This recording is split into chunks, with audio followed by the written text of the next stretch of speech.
But not too fast, as I think that he will have to pay zero taxes or even will be able to consider a loss on his taxes by the end of the year. Here's why Elon Musk actually doesn't have to pay taxes on the shares he just sold in order to purchase Twitter. Now, of course, we all know that Elon Musk is buying Twitter. But in order to make that purchase, Tesla had to take money out on margin against his Tesla shares. This way, he can actually fund this purchase without selling any Tesla shares whatsoever. But with that came a little bit of risk of what's called a margin call. Margin calls happen when your equity in a stock drops below a certain threshold. And for the pledged asset loan he took out to purchase Twitter, they allowed him to have at least 20% loan to value ratio. Now, there are some people speculating that if the stock drops to around 837, that this would actually trigger a margin call for Elon. Meaning that if Tesla did drop, Elon would have to sell Tesla shares in order to continue his loan for Twitter.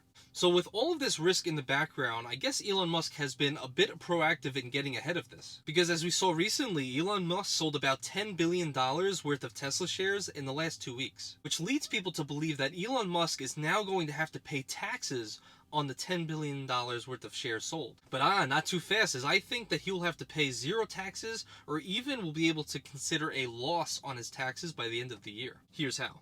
So if you weren't following, around November, Elon Musk sold about 16 million Tesla shares, equating to about $20 billion worth of value. Mainly due to his CEO compensation plan, which was enacted back in 2012, essentially forcing him to exercise or buy back the shares he had on contract from the previous 10 years. Thus creating a taxable event, meaning he needed some capital to be able to pay off that tax bill by the end of the year, which is why he sold 16 million shares. And when you exercise, you pay the taxes on the difference between when you made the contract, which was 2012, and the price of Tesla stock when you exercised, which was in 2020, which was obviously considerably higher. And of course, paying taxes on all of those gains, which amounted to about $11 billion. You also receive those shares at the current price, which would be around $1,100 a share at that time. So those shares that he recently exercised were most likely the ones that he just recently sold for around $850 a share, which essentially means that he has to pay no taxes on the shares that were just sold for his Twitter purchase because he already paid taxes on the then exercised shares from November.